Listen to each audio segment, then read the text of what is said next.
please stand for the pledge of flag. I pledge allegiance to the flag. The United States of America, which is one nation under God, indivisible.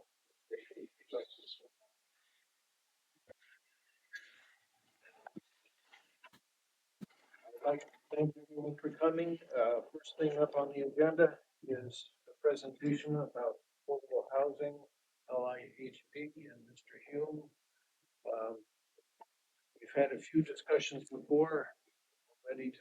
Where would you like me to address you? I guess the podium for that microphone. So on the, So people can actually know what I said? recording and posterity. Yes, if it worked. Yeah, there we go. So, in any event, as you know, I'm Jim Hume from 323 Mill Road, West Hampton Beach, and I'm here to talk about a kind of interesting provision in the affordable housing law as it's been already adopted here. And you really have to drill down to find it. I mean, if you look at the section number, it's 40-5 paren E, paren 4, paren F. So it's really down into the bowels of the legislation. But the effect of it is that it, in the event that an affordable unit is foreclosed upon, the affordability goes away. And at first blush, obviously, that's not the goal of the developer or the village in approving this project. But the concern, maybe unanticipated concern, is without that provision, we may have difficulty finding lenders who are willing to lend for the people who are going to purchase these affordable units. We do have somebody from the Long Island Housing Partnership with us tonight who maybe can comment a little bit further on that issue. And so it's really, we're balancing risk versus benefit. And I think it's my understanding, and Jill can perhaps speak more knowledgeably to that, that without this provision, buyers may very well have a difficult time finding a lender who will actually lend, which kind of defeats the purpose of making the affordable units available to the general public, who are obviously going to need a lender in order to, in most cases, in order to acquire these. I suspect if they had the ready reserve to buy it in cash, they wouldn't qualify for purchasing the unit. That's balanced against the risk that this scenario that we've talked about in the past, that somebody may stop making payments just so their uncle can buy it at the foreclosure sale and then rip off the affordability and then sell it further. The village code already does provide for the ability of the village itself to acquire the property in the event of that. And since these are not secondary homes for the affordable units, these are primary residences, I would think that rather than risk the loss of their home, people may very well work harder to make sure that they don't go into foreclosure, which I think makes it less likely that this apparent scheme would ever come to pass. I know that the town has, fortunately or unfortunately, the reality is in the village, this is the first time, but the town has had a lot more experience with that, and I'm unaware of any circumstance where, and I'm sure there's been foreclosures, but not for inappropriate reasons. So that's why we're here to encourage you not to remove that provision from the code. Coincidentally, the last mayors and supervisors meeting that I went to was the main thrust of the meeting and presentations were affordable housing. And the town representative there suggested or brought up the topic, and our code is patterned after the town's. Right. She said that the town, I think, puts a lien on the property from the get-go for the difference between the market value and the affordable value. So that the village could, or the town, has a lien against the property in the event that it goes into foreclosure. Otherwise, the lien is just stagnant or Right. remains right there without being acted upon. Okay, I don't know if that's a concept we should explore or not? I'd have to think about that a little bit. That's not, that concept is obviously not in the, in your code. But it obviously is, It's obviously something is in the code for the I got town. the impression it's something they normally do. Right. It's just a matter of course, so. If I could, I think getting let me just ask a couple of things here. Sure. I think maybe the gentleman from LIHP. Oh, I'm speaking of a different. I know you're meeting. speaking about a different okay. meeting. Yeah. And I'm aware of that code provision, but we were discussing the concept of maintaining the unit perpetuity as a affordable unit. And obviously, if a bank gives a mortgage and the mortgage is a standard mortgage and the foreclosure goes forward, the bank would sell that unit on the market and it would not be subject to the affordable Correct. limitation. So it But- would take it out of the Right. affordable program. But the way Now- the town structures it, though, they still have that lien. I'm not sure. I have to look at that. No, the town does. I've looked into it. The town has that other lien. There are two liens on the house. There's the mortgage and there's the lien from the town for what they contributed towards the affordable unit. So they maintain that. Which is nothing. No, it's, I think it's the In this delta instance, between the said market that the value. unit market value is $1 million, just keep the math simple, the affordable unit's 500,000. The lender goes and sells it for $1 million, they get repaid their 500, and then the municipality, the village, would get the next $500,000. None of the money would go to the affordable owner. right. But it And would then- be, Correct. still, That's it correct. The unit would in still account, come out of the exactly, program. economic. Still come out. Well, that's the other piece to it. Yeah. Well, I guess would it? So when we, were you, was there at that? I was, day? yes. Yeah. You told us that though it may put an impact on the availability of mortgages, there were lenders who would lend with that restriction.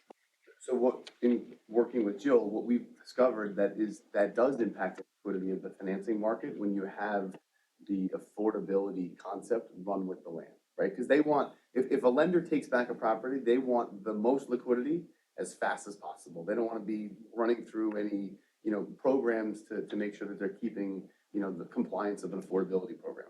So what we've found through Southampton and other municipalities is that in the event of a foreclosure, they can sell it as a market rate unit, right? And I think what is with this subordinate lien concept, the municipality would get the economic benefit of it, but the downside to the municipality, you do lose a unit. Is that town? Well, first of all, Yeah. let me identify the players. First, Ryan is the developer and Jill next to him is from Long Island Housing Partnership. So About Jill, but there was another gentleman here. Yes, my boss, James, Boss, was here previous. Okay. it wasn't, well, Ryan was there, but he was not there in that capacity. No, but what, the other thing that when Jim raises one of the other things that could be done, and this gets to be a little bit technical, is you could theoretically, I don't know whether these banks would do anything a little bit different than, but you could, if somebody was defaulting on their mortgage, the bank could give the village notice of the default and give the village an opportunity to buy it at the amount due on the mortgage. So in other words, you would have, let's say somebody has $1 million unit, but they only paid 400,000 for it. And they stop paying their money. The bank, could you arrange with the bank that rather than just go to foreclosure, give us, along with their notice to the borrower, notice of default, so the village could come in there and use some money and buy it for that 400,000, Yeah. rather than let it go out of the program. So I think that that's the most prevalent method, is that like you have a right to buy it. If there's a foreclosure, all the interested parties get notice and you have a right to purchase it. And that's how you protect yourself. We would not have the right automatically because we're not the owner of the equity in redemption. Right, but it's all part of the documentation, right? So there are notices that have to go out. anybody who has an interest in the party, and there's a recognition that there is a right of first refusal, and that's recorded as well. So everybody's on notice that that has to happen. The other thing you do to protect yourself is you do very, very intense pre-purchase counseling, and so Well, that, I yeah, know all that, that. all of those things. But that's how we do it in affordable housing, No, to no, to deal with the issue. I'm only concerned from my viewpoint legally with that 1% or 2%, whatever it is. I'm sure you try to get the right buyers, but what I'm saying is there is a under the scenario that was mentioned before with the lien, the unit would be sold on the open market for the $1 million. The bank would be paid 500,000 or 400,000. And then you would be paid your 500,000, and the purchaser would then have a market rate unit. It would be out of the program. Everybody follow that? It would no longer be an affordable.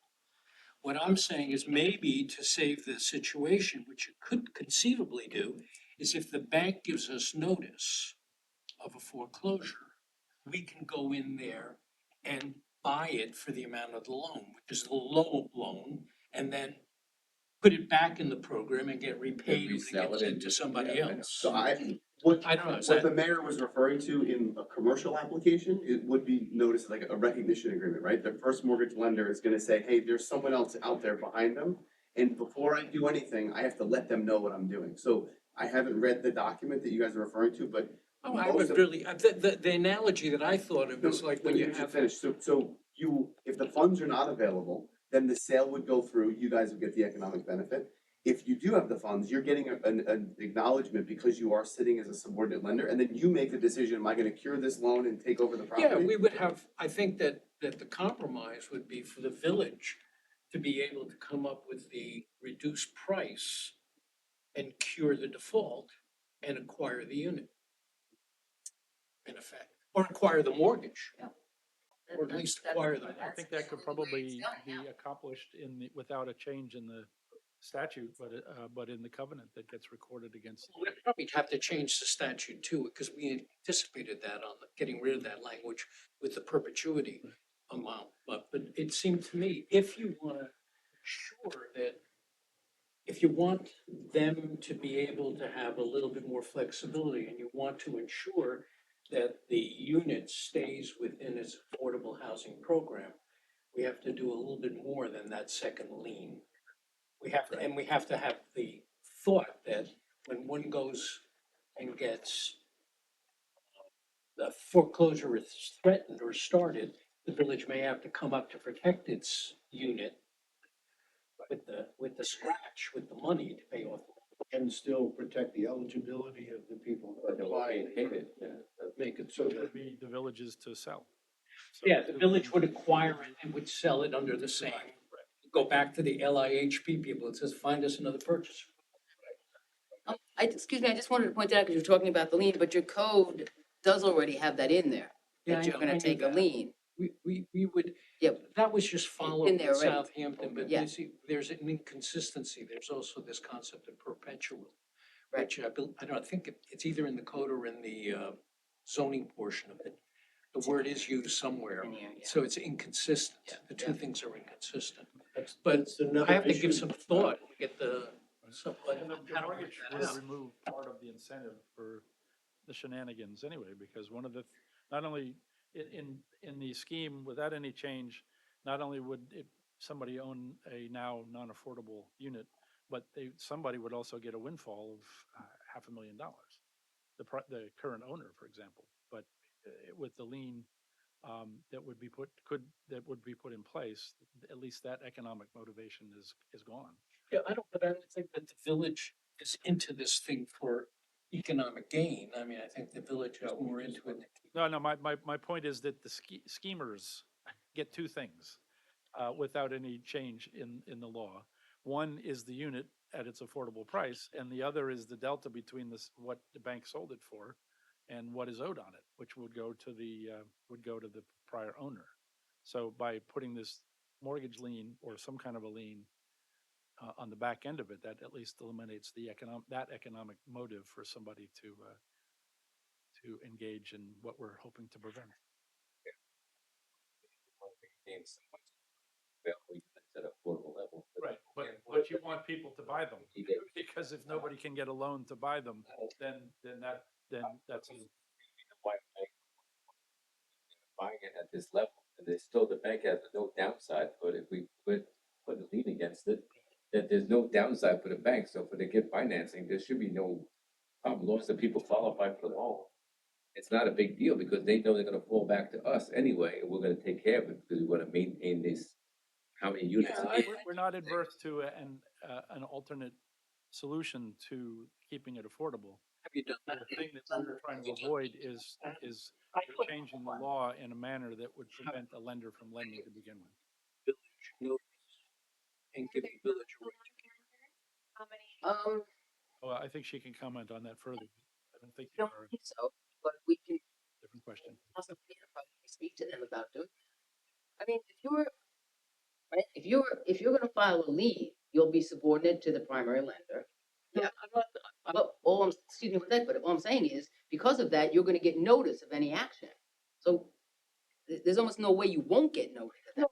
but when I thought of it, it was, the analogy would be like, when I used to do more of this stuff in the past, lots of times when you had a leasehold mortgage, the, tenant or the tenant the landlord would have to enter into an agreement with the lender to give simultaneous notice of default, and the lender would be able to come in and protect the long-term lease. You don't wanna cure, you wanna notice prior to We foreclosure. want a notice of the default and a right to cure. But you don't want to cure, because you have a guy, someone that's not making the payment. You want a notice of foreclosure sale, and the day before the sale, you're gonna be the one that buys But no, it. we want to be able to buy the mortgage in default, in effect. You wanna buy the fee at the cost of the. So Or the I- mortgage, or Yeah, the mortgage. I don't know about that. I don't know that a lender, and there are many of them, right? That they're going to be willing to say, I'm gonna agree to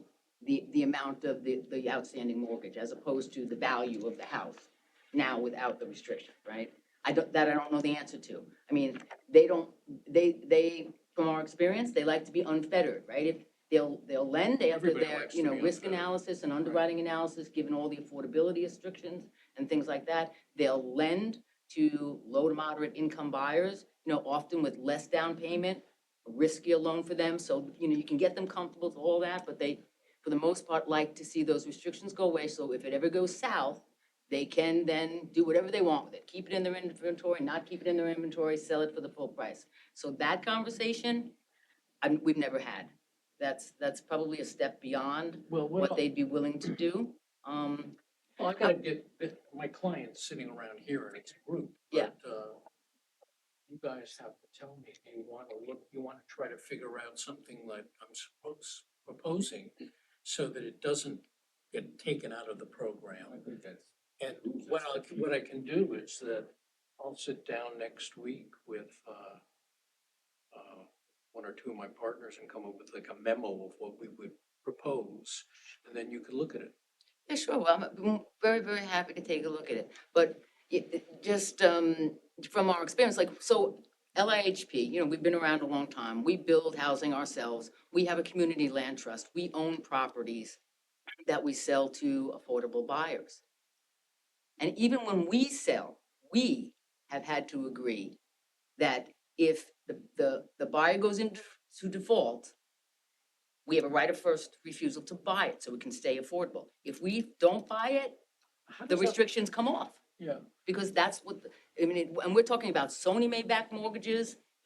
Even Sony Mae doesn't really get it that those restrictions should stay on. As an affordable housing advocate, yes, but even Sony Mae doesn't really get it, and that's the state of New York Mortgage Agency, so it's a difficult, it's a reality of the situation, with the well, it would lenders. seem to me that as long as the village can obtain the property back and have a right to pay off the loan and acquire the property or acquire the mortgage, however it would work with the bank, for the amount that's owed on the affordable price, as long as the village had the means to protect it, you'd have to put up money to protect it.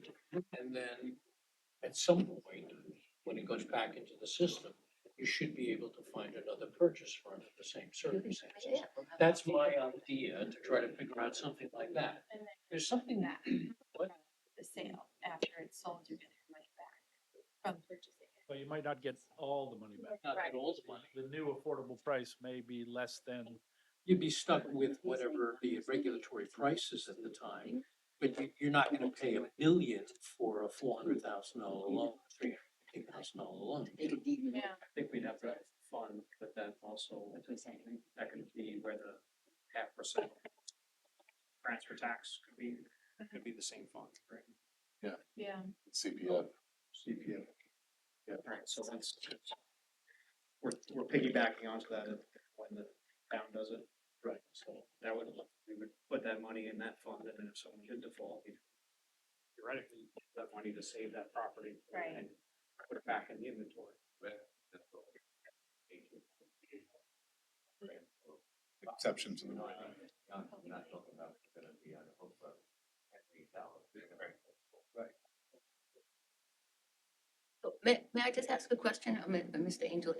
I think what you were getting at was, and it's actually interesting as I'm thinking about it, what you're saying is, okay, so you get a qualified buyer, they buy the house, some years later, they go into default.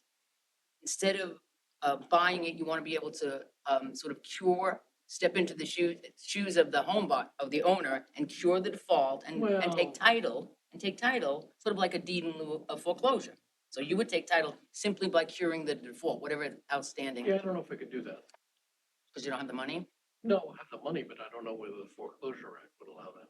Yeah, that's what I mean. That's what I'm saying. It's interesting to me, but that's essentially what you're saying, right? Yeah, I gotta look at, well, I mean, at some point, we would want to be able to buy it in the commencement of the foreclosure for the amount of the debt. And how do we accomplish that? I mean, that debt could be in excess of what you could resell that unit for. Right. But not triple the way that We live in the market would lovely be. city of New York. We do What? anything. Yeah. What? But yes, it shouldn't be but true. I think what you're really looking to get is some kind of a notice from the lender to the village. And Yeah. the lender's not gonna refuse payment from anybody. Exactly. That's what I'm thinking. Yeah, but you see, what we have to do is you have to figure out a way that we can purchase it in some fashion out of the foreclosure, the same way the actual owner could purchase it out of the I foreclosure. think probably digging too deep in it, why can't we just assume the mortgage? What they're currently paying, we just take over the payments, Well, that's one of the things we exchange just did. ourselves, in it. Right. We're taking over the payments, and then at that point, we have the ability to resell it to whoever we want, and then we're out of it, and that, you know what I mean? Take over the It was payments. that's what I'm thinking. I don't think That's Gotta have That's what I'm saying. the lenders about that. foreclosure, just take it over. They want too much flexibility. Foreclosure's down the line after, I mean, that's pretty far down. I mean, we would be proceeding, foreclosure proceeding. But I think There's when default. if you keep moving, it makes sense for us to go and flash the top 5 lenders of this product, the current language, while we're brainstorming on another solution, because if there's liquidity for these potential buyers for loans, then it works. Like, I don't wanna overcomplicate it, I wanna keep moving with our project, and you guys want the most rights that you could possibly maintain. I think we should try to run 2 paths, right? Let's get in front of the top 5 or 10 lenders. We can right? ask them, yeah. I mean, they'll be interested, if you can get them to respond quickly, these, it's got They tend not to the want to- underwriters, and then you wanna go through Sony Mae, and you wanna get Fannie Mae involved, because they're securing the mortgages that are guaranteed, so, getting them to respond is not always easy. This is just the reality, so, but we would be more than happy to explore these alternatives. But, the But it's- primary way that this is dealt with is simply by giving the interested party a right to purchase it at some point, and But make the- sure they get notice. The benefit is high. As, right now, the status quo, the benefit is high, the risk is low. And so it seems to me that the village is best served by some form of notice from the lender when the property is about to go into We foreclosure. need also a right to acquire a mortgage. Or just let it go. You know, you could, maybe some reason. I don't know how the lender's gonna feel about acquiring the mortgage. But I think That's that an if we underwriting make- analysis. If we make it too cumbersome on the, I mean, we'll continue to investigate, but I think if we make it too cumbersome on the lender, then they're not gonna. They're likely gonna say that the foreclosure is a public announcement. It's up to you guys to make sure that you're in front, I mean, right? They wanna make it as easy for them, and then we acknowledge that you guys If the want village it. has a lien, then I think the village would get notice of the foreclosure. Yeah. The bank just wants their money. Right. Like, now, the bottom line is, if they turn around and say, these people are defaulting, contact us, we have to, for a second, lien hold on thing. We have the right to assume that note, just pay off the note, then we have the ability to sell it at that. And that's why they think, instead of making this too complicated. The problem that they see with that, Rob, is that banks don't like to do anything different than what they did for 100 years. So Right. that's something a little bit different. There is that. There's that.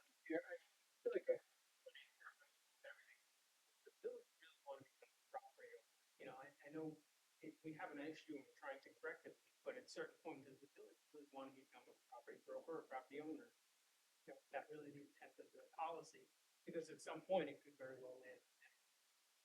The village's interest is making sure that the affordability remains Right. affordable. I'm not That's it. arguing, I'm And just throwing another Is abstract. the, concept. The assumption, Matt, would Yeah. be that if you acquired it, however we would do it, I don't know. But if we acquired it in a foreclosure, given its affordability and given the interest in inexpensive, nice housing, we wouldn't have to be the owner for a long period of time. It's just an intermediary. I just wanted to throw that as an Yeah. abstract, because I'm trying to remind. Yeah. And is this only exclusive to foreclosures, or is this considered happening as well?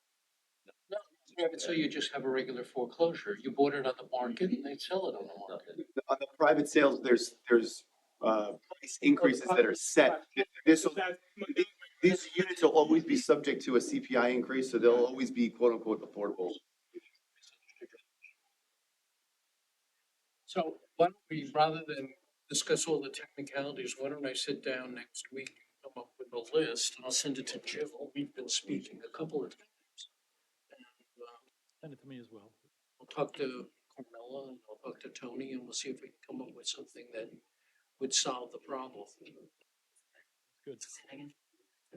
Thank you.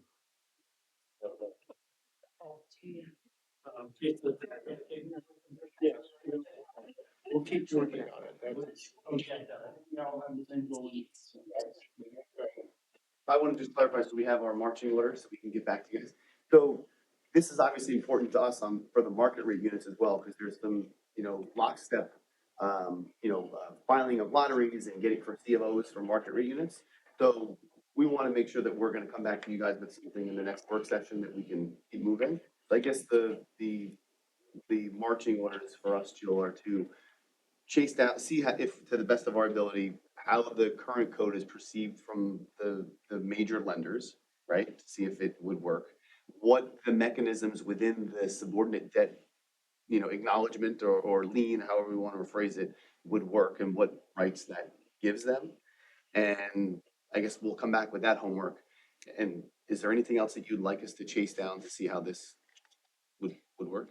Yes, I kind of at some point, so we're delighted to be working on this project, but the process of how you would like LIHP to implement the lottery, the fair housing marketing, how the purchase price is gonna be set, none of that has been, determined yet. And so typically what we would do is, we would advertise to the world that these units are available, and we would tell them what the price is, and we would tell them for a period of 30 days, they have the opportunity to submit an application to be in a lottery. And so those are the details that we need to work out. And so how do you plan on pricing it? What income level are you targeting? 80, 100, 120%? Those details we need to get from you. We have that pricing and AMI is done. Okay, because I haven't seen any of that. Right, that's right. Southampton, yes. Okay. Purchase price? Right. Purchase price? It's 507, 900, actually went down a couple $100. It's like 500. Because I don't have any of that and the code doesn't give me a clue. We'll I'll send you. Okay. And in terms of the lottery, LHP would typically advertise and accept applications, and then at the end of the 30-day periods, let's say we get 300 applications, we would do a lottery, we'd rank them all from 1 to 300, and then we would view them for income eligibility in the order in which they're ranked from the lottery. Is that acceptable to all you? Yeah. Okay, good. Yes. I would suggest that what you just said, she puts in writing. I will. Communicate that to you, I will. so that we all know what you just agreed to. Yeah. So now you can write what, but then. I guess before we go and qualify them, because they have to go get financing, we need to have this figured out, because there's no way for them to get the financing if they don't know what the lenders are agreeing to, right? Yes, yeah, before, right, we should have this nailed down. Thank you. Thank you very much. Thank you. See you guys. I do have one more item that you brought up at that meeting, and I don't mean to muddy the waters. But conflict Oh, of the big setup. state representatives seem to have an issue with perpetuity as being a long time. And they suggested that it's perpetuity for the life of the building. And to me, what's the definition of the life of the building? I just thought I should share that. The state, the state housing authority representatives were at this meeting with the mayors and supervisors. I think that as long as the buildings are being maintained, they're gonna be there forever. I would think, right. If the place falls into disrepair, somebody's coming back to the planning board to, rework the whole thing. And if it all blows up and disappears, we don't have the unit anyway. You're not an HOA, right? Okay, I just felt obligated to share that. Kind of a belts and More so. suspenders and road kind of- It used to be that it would be for 30 years, just to track, you know, they just tracked a 30-year mortgage. But that's like affordable housing from 15 years ago. Nobody subscribes to that Things may anymore. Be coming back in that direction. Yeah. Okay, thank We you. will not solve that. Thank you. Thank you. Thank you.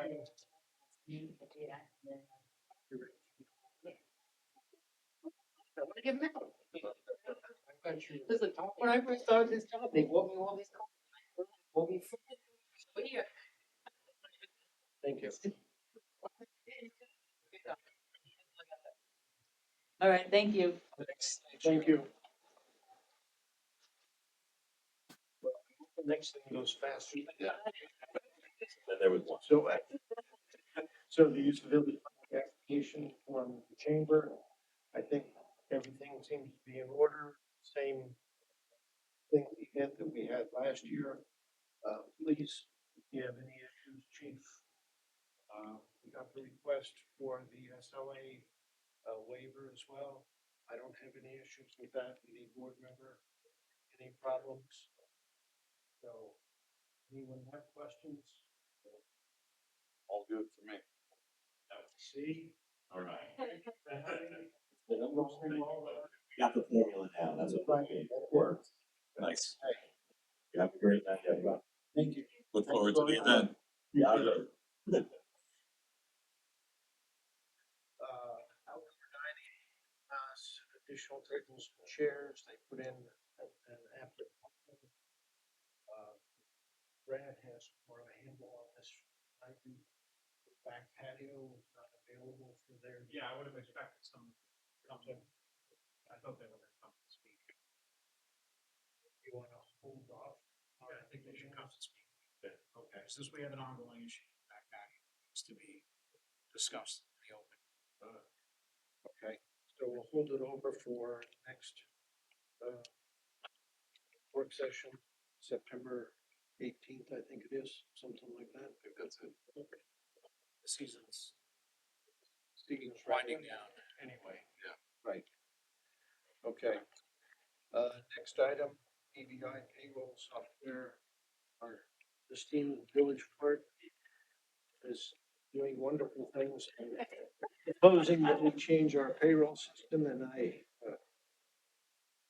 fully support this effort because it's driving us all crazy. So do you want to say anything? Yeah, I was learning this on my own, so it's, I knew there was gonna be bugs that I would have to iron out. So She means ADP, not the payroll. ADP. And it's changing, so much each guys, salaries, for staff, they change the salaries back to last year's salary, like, just automatically. And call them and they'll be like, oh, we don't know why.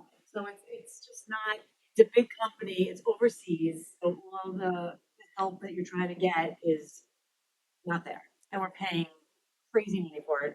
Last year we paid almost $74,000 for this software.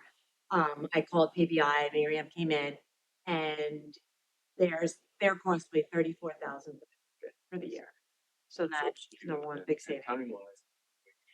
Yes, we have to give ADP 90 days, which kind of stinks because we wanted to start October 1st if you guys agreed, just for the last quarter. So we just have to work it out with ADP, see what they We don't. probably have to pay a month $7,000. Still be safe. It's cheap. Oh, yeah, it's definitely. And my time alone, the time that I'm spending on this it's ridiculous. Makes sense. It's been positive. It's the same thing as ADP. I've used them at Port Chat. Yeah, there's Paychex and there's also Data that I use that right now. Yeah, the W-2s and PBI, I think you guys had it here, but they weren't doing the ACA reports and the 1095s, but now they do it. So, everything seems like I met with Miriam. She's going to train us. She's going to, do it all with us. So. For you. Work, so. $40,000 pay. It's like we're saving $40,000. $40,000 in book. That's hard costs. Yeah. It's gonna be technically more savings if it's efficient.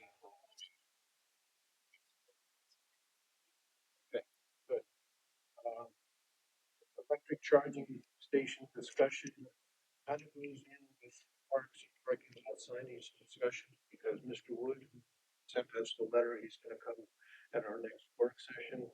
But coincidentally, our charging station, half of it went down. And it's $5,800 to repair it. And at this point, if we're anticipating upgrading and changing the system, I think we can limp through with half a system rather than spend $5,800 to repair the old system. And then do our upgrades, we could even put that towards the upgrade potentially. And I'm hoping this is just a recent development. What they've done. So right now, the actual charge point is first generation charging station. And, we used to kept having a breaker trip.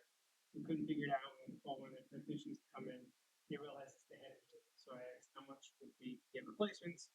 That unit was obviously not covered the warranty anymore. And, it was 5,200 plus another 500 for installation. Do we have a grip on how our numbers look there? Like, what are we doing in revenue at them? Last time we looked at it, was under Liz, and that was months ago. And yeah, it is time to look at it again. Yeah, for sure. I mean, I think we were just trying to pay for the electricity was the concept. We're not trying to make money off it. I know we got some grant money for them, if not For all of it, right? Right, the installation, that's one of the things that made me think this is a little high for, it was around $20-something thousand for the, I think we got 21,000 for a $24,000 installation. Yeah, sounds right. So, something, if I recall correctly. I mean, I don't watch it all the time, but I don't see them fully occupied ever. Yeah, there's 4 hookups, right, Matt? There's 2 towers. Yep. Each one has 2 hookups. Yeah. Yeah, I don't think I've ever seen them all occupied. They're almost never. Yeah. Drive. Right. And I think They're slowly.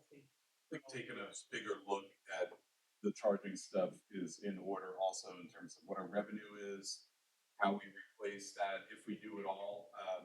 We might even want to just stick with 1 tower there with 2 hookups and consider putting one in the south lot or somewhere. That's what Mr. Wood is gonna to come up with a proposal for coming up with not only that, but, for signage, for parking lot directional signage and a cohesive kind of a plan. Great. To, who's gonna talk to us next work session about both those items. Yeah, I mean, one of the big things with these charging stations is, you know, they take time, so most of the time, people don't just sit there. We wanna try and get them shopping, walking around. So we should look at strategic locations where that might be a little more conducive, getting people to hang around for a while. And then the whole Tesla conversation is a whole other ball of wax, because you know, these EV charging stations that we have now, they're good for the 50-mile range, small range batteries that usually supplement gas, like the RAV4s and the even Priuses and things like that. The Tesla, being full battery, full electric, it takes at one of those stations, it'll take about 11 hours to charge. So they're not really accommodating those cars, and they're all over the road at this point. And the 2-hour maximum. So like, yeah. So there, we have to take a like comprehensive look at the whole picture, what cars and where and what we're looking to do. They're up to level 3 chargers now, it's. You were the big advocate when we first did this. And there's a ton of grant out there, it's just a matter of kind of planning it out. What the Yes. versus, Yeah. you know, what brand really doesn't make a difference as long as the performance is great. Right. And then there's the whole private sector aspect of this too, because that's starting to come up where people The are grant looking at. aspect, there was a grant that was readily available, ready to go, but the due date was August 28th. And I figured, we don't have time. I'm not gonna kill myself for that one. You don't know anything about scrambling for grants. No, I don't. Nothing. So, yes, next month, we'll continue that discussion, okay? Yep. All right, good. Outdoor seating and dining code, we grappled with this spring a lot. We put it on hold, a portion of it for 8 months. I just wanted to bring it up again. We should discuss it. I think an easy, simple approach to consider would be to eliminate completely the outdoor dining code and just have an outdoor seating code. And if the seating happens to be affiliated with the restaurant, put in a codicil that they have to apply and go with the Suffolk County Health Department, whatever their seating capacity is not gonna exceed whatever the Suffolk County, the SLA, they have a liquor license, they have to comply with all that.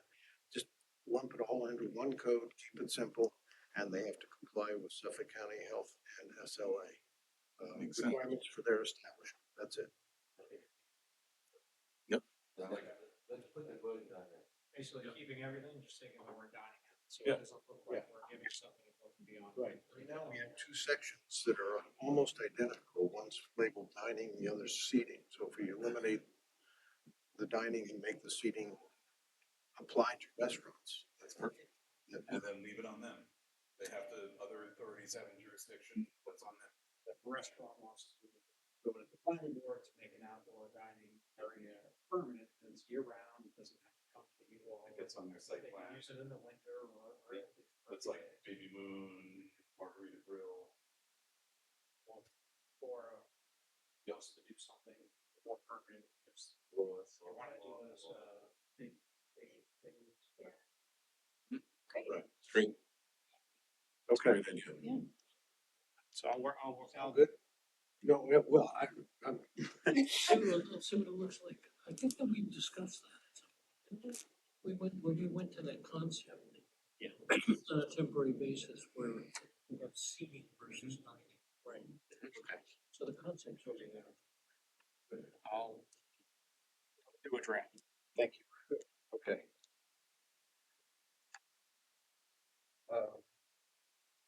Drop off bin. I discovered when we were thinking about putting a cement pad, we asked for a third bin. I looked at our code, I shouldn't have, because we're in violation of our own code right now. by allowing three, we're only supposed to have two. I'm not sure if you wanna scale back to just two and a cement pad for two and not change the code, or do we wanna change the code to allow three? It would apply to all locations then.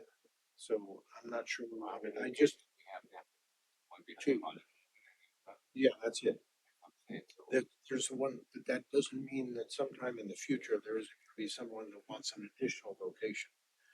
And that the code You would could close apply. that business, keep it simple right now, I think having an extra bit, it's keeping it clean over there. Well, then we should change the code so Yeah. that we can allow it. Yeah, let's try that, I think. We have It's messy. so much space there, it's not a big Right. fight. That location is not an issue. And the problem is when they leave stuff out, in addition to looking horrible, the mess, I've been there many times to drop stuff off and I've cleaned the area just because it's embarrassing to me. So, but people can't get into those bins. They have been modified over the years more and more to, you can't actually get into it, so there's no dumpster diving in it. It's got, what's that? True. Yeah, you get, it's true. There might be some people in there, I don't know. It's the outside stuff.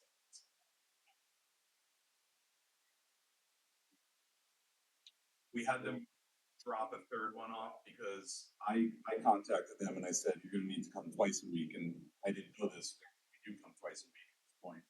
Because they fill up so quickly, so I was like, all right, so let's put a third one there. And let's see if it eliminates this outdoor leave behind stuff. And you know, you and I have spoken, and I agreed that if it doesn't cure the problem, then it's more important to get rid of them than to Right. keep trying to put Band-Aids on it. To me, it seems better. I don't know. It's better. It's still, it's not perfect, but it's better, so I guess it would be best. Yes, part of their training exercise. Well, so the other thing that I mentioned in that email too was whether it's just a threat or it's real or both or whatever, I think we should maybe consider a sign that says video, so, you know, this is surveilled. Right. Maybe put a camera, That's up there. but you did, Yeah. Yes, So we- that's perfect. To comment on, now my guys are regularly assigned to drive by there. If they see no, thank you. we have picked up a significant amount. I don't know if that's the best solution. I don't know what the right solution is. I honestly have no idea. We put the signage there. Right. Hoping it would stop. I mean, I haven't noticed anything this week. Okay. But we only did it, what, 2 weeks Oh, ago? great, Right. thank you for doing that. It's only been a When couple you weeks. put those, Right. the white, like, posts there, the DPW gates, right? The barricades. The barricades, Yeah, 'cause- barriers back there. yeah, Oh, they were probably left behind from the fire. but it kinda is, you know, people can't put items there, I don't know why which they're I- there, actually. yeah. I dropped stuff off the other day and I saw that there were,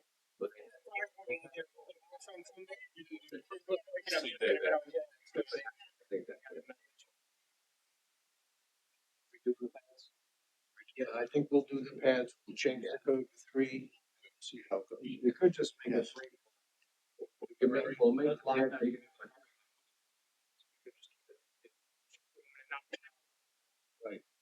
Okay. Into these trucks.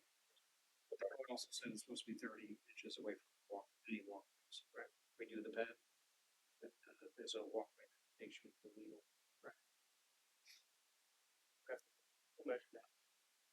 We don't have them 30 inches. Oh, we should have plenty. With the, Just with the third one, I think right now.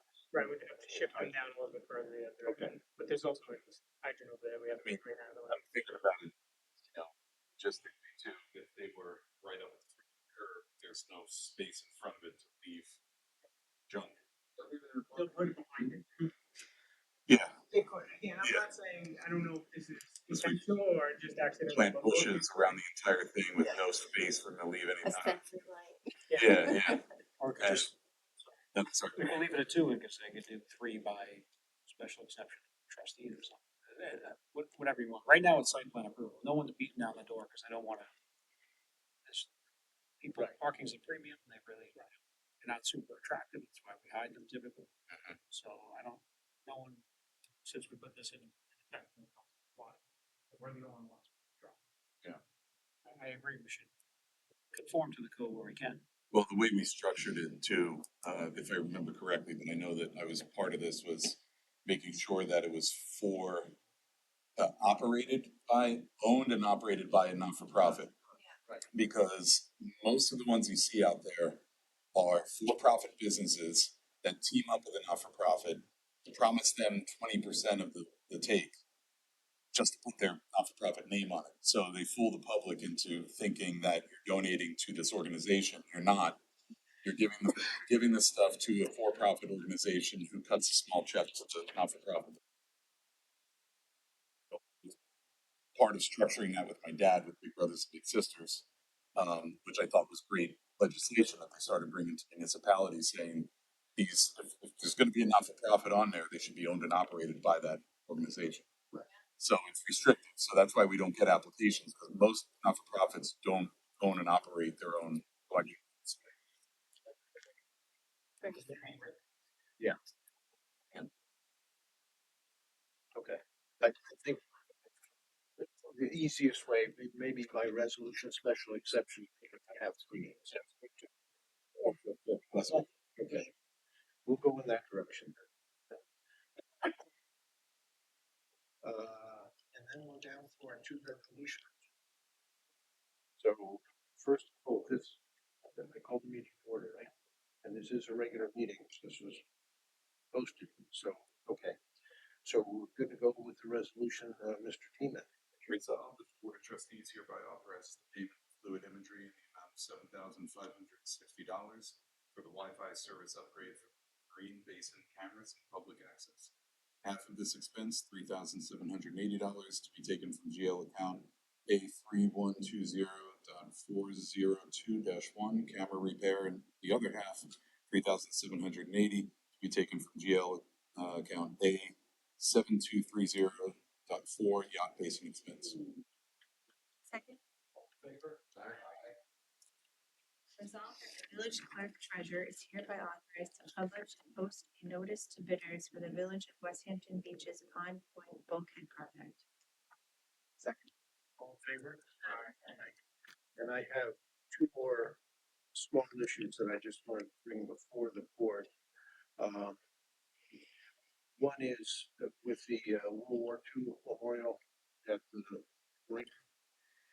Now there's a proposal, and I would like, I'm in favor of this, basically, instead of just one World War II monument with 30 names, there are gonna be two identical stones, 30 names each, to expand the potential for the memorial. Anyone, will have a secondary resolution at the next meeting to up one stone to two identical stones for 30 names each. Anybody have discussion or problems with that? No. The stones be next to each other. Yes, right. Two sister stones right next to each other in the same location that we proposed before. Great. There's an amazing World War II series on, I don't know what I'm watching on. You should check it out. Like, it's something World War II in color, they colorized it. It's really good. Yeah. Can't stop watching it. Okay. Maybe Netflix.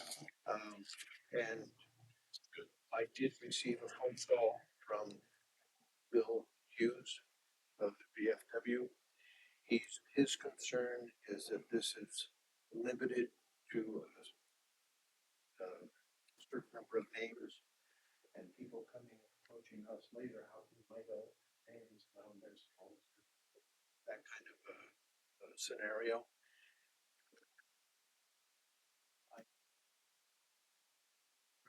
Just a general single monument memorial to all the veterans of World War II, no name. And I don't ascribe to that as much as specific names, because you're supplying supporting documentation. And to be honest or forthright, I've already applied for two. My father-in-law, my parents from West Hampton Beach. So, and I think he only has 7 names at this point. So as time goes on, he has room for 60. And if somebody wants to donate an additional stone and have 30 more, I mean, we're still open. I mean, we're gonna hit a point where we run out of them because they're not increasing the names, you know, so it's, We were interested in having. yeah. I think that's what people want to get in. Okay, I just wanted to make you aware that there is that philosophy out Billy there. called me a few hours ago too, but I missed his call, so I'm Okay. glad I waited because I didn't know what it was about. Okay, maybe, but I don't know. I'm sure it's, okay. Okay. So that's good. I didn't want to make sure I didn't. So garbage receptacles covered. I was afraid Mr. Colucci would show that company may show up, but he didn't. He may be considering my second email or follow-up email or fifth email or whatever you want to call it. But we should consider covered containers at some point, and maybe with the mill project underway, that'll change, and we should do something at the Great Lawn and in conjunction, kind of coordinate, collaborate. Matt supplied me with some options varying from $2,000 a piece, which is too much. I think. Oh, the 355 gallon drums. And there's the small heads that could be attached to the 50, the head to put on the drum temporarily to keep the birds out. I mean, there are other options, but it's something. And if we invested in something like that, would they be out there all the time or would you just put them out for events? Like something covered, like a newer, So usually they're weighted, because right now, any plastic ones will fall over when you stick them. Yeah.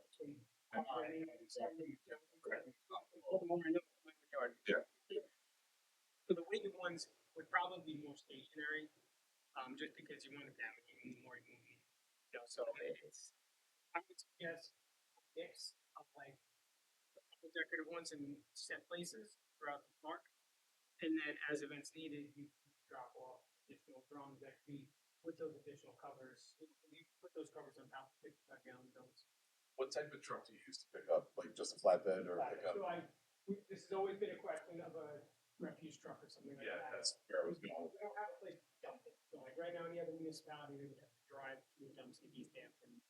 They would have to drive that. You need That's a offloaded by bag. Yeah, So it goes into, 2 8-yard dumpsters that are. so that's not a wise investment. Unless we were to go out to North Sea. Yeah. 'Cause those containers are great. Yeah. Unless an animal has a platform to be able to lift it, after a raccoon has done it. So, if it's on its own, they can't get in it. But those are, the value of them is being able to drive up to it, bring it in the forest and dump it. The birds are a big issue at the marina. Yeah. Fine. Side, yeah, good. I think at the brand we should invest in something a little nicer.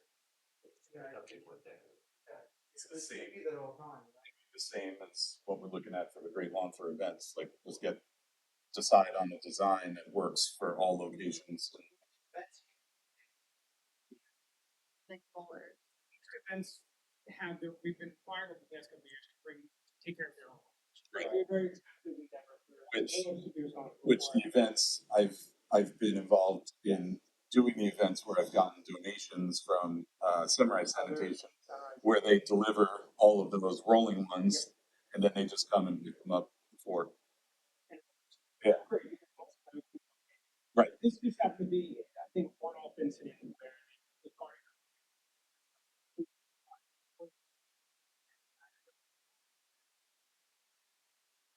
I just felt that we remediated someone so it wouldn't happen. Yeah, Matt was just doing his job. Yeah. So, No, I get it. Yes. Well, I think that we held back their security, but that's what it is. You guys don't clean up after the event's over. You'll get security back. I don't care what it is. Yeah. I think, in my opinion, in the email was that throw, Stephen a bone for doing 5 years of a free event. So 7, it's been 7 already without any cost to the village and big economic benefit to the village. Like, we need to correct it, make sure it doesn't happen anymore, but I think they deserve, a pat